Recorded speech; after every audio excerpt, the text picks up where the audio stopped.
For the next sketching, I'm going to use Sculptris instead of SculptGL. So again, ERT, DFG, and the CVB buttons. And if you hit them a second time, it does change how they work. So going to the grab brush, right? So if I grab, hit it one time, I can grab and pull the clay. If I hit it a second time, it's going to go global. So just be aware of that nuance and um, really just sketching, having fun, exploring shapes. And if you haven't already, you want to try and get some sort of basic skull shape for yourself. So I'd highly recommend getting one and saving it out as a separate file. So absolutely amazing software. Heartbroken when it got bought by ZBrush and they or Pixelogic and they kind of nuked it. You'll hear me lament constantly. Back to draw. But yeah, I'm just kind of trying to get a bit of a skull in here and make sure that the basic shape is there that I want. So going around the brow ridge here to the lower mandible. And if it doesn't give you the detail you want, you just got to turn up the Q. There we go. So it's getting a little bit more detail. There it goes. That's about it. Just enough so that I can pull and make some more detail as needed. So I'm switching between the grab brush. That maybe is a tiny bit too much detail. There we go. And the jawline going down here. I think defining that jawline properly is something I really battled with. Still to this day, so I'm just kind of getting better. So I think getting the jawline right really helps a lot. And then snapping it as you rotate, hitting Shift key to snap, bring it into place.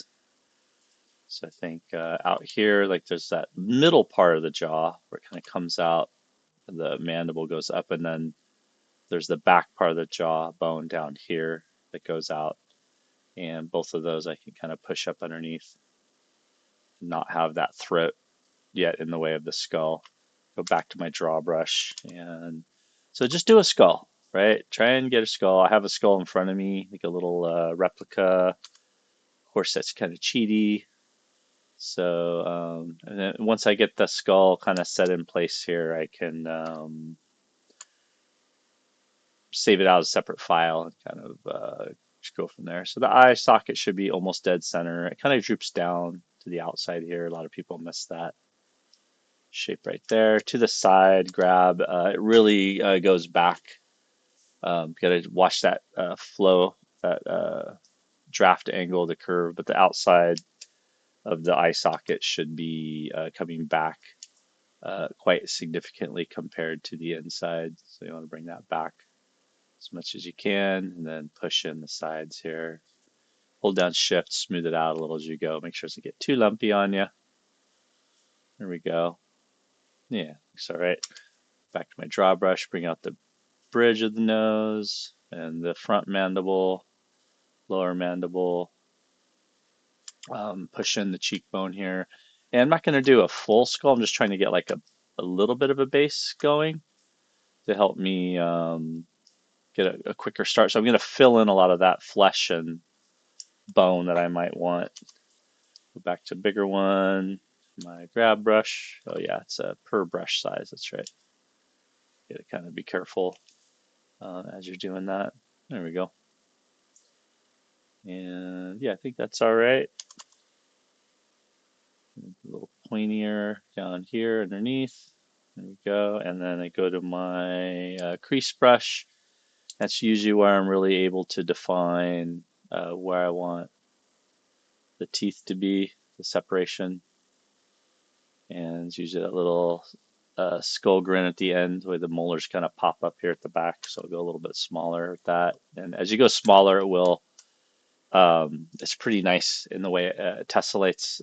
Tessellation is the, or also I call it triangulation is how it goes there. So it's just adding triangles and details as needed there.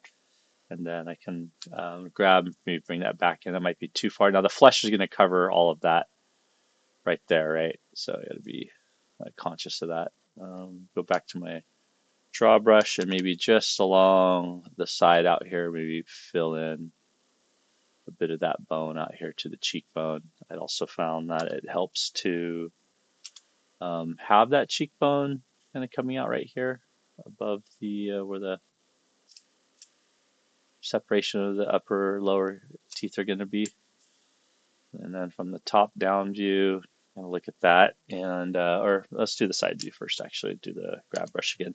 The lower part of the skull down here, so it kind of really bulges out. So I'm going to bring a bit more out here and up here a little bit like that.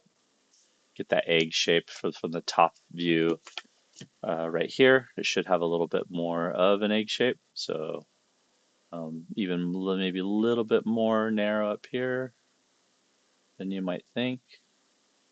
There we go. And then back here's like two lobes right here, and then it really kind of protrudes back here, the lower part of the skull. So it's probably good for now. I think on whole, I could probably go to scale and turn off this and just scale it.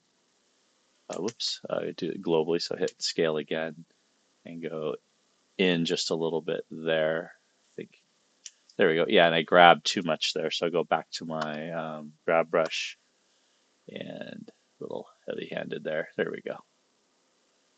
And they smooth out any. Whoa, smooth. I just totally killed it. Shift. Smooth is strength right there. Okay. Wow, that's really strong, even if I'm pressing lightly. And yeah, so getting the hang of the tool. There we go. That's probably good enough. Go back to grab. This is probably out a little farther than I would want still, so bring that in. Ooh, somewhere.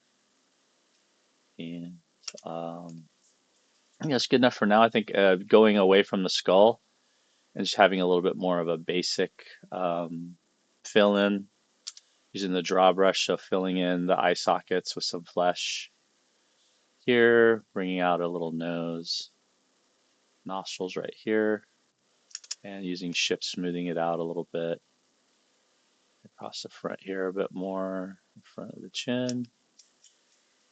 There we go. There, yes. If I zoom in, it triangulates and adds a bit more. Still pretty lumpy. If I turn that off, I can hit shift and just kind of smooth out anywhere that's getting jagged and lumpy. Bruising is another word for it, I think, that kind of resonates with most people. Flatten's pretty nice too, so I'm going to flatten in the sides, especially up here in this temple region. So it's a little aggressive from the top down, but once I get back here, I really got to push those temples in and smooth it out as I go around here. There we go.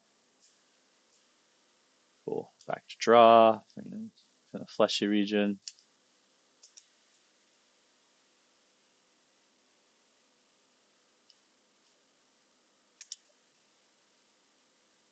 There we go.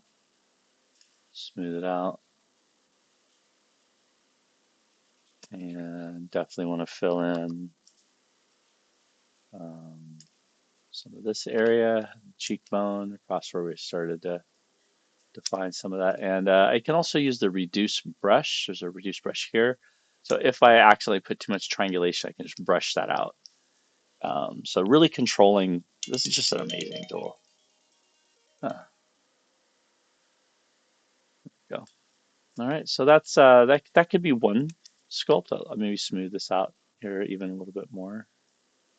There we go. So there's like a little basic head that isn't spectacular and isn't too detailed, but that's what you want. You want to have something like this that you can grab and build from. Right, so let's keep this one and call this one done. And we'll take it in and we'll turn it into some different head concepts.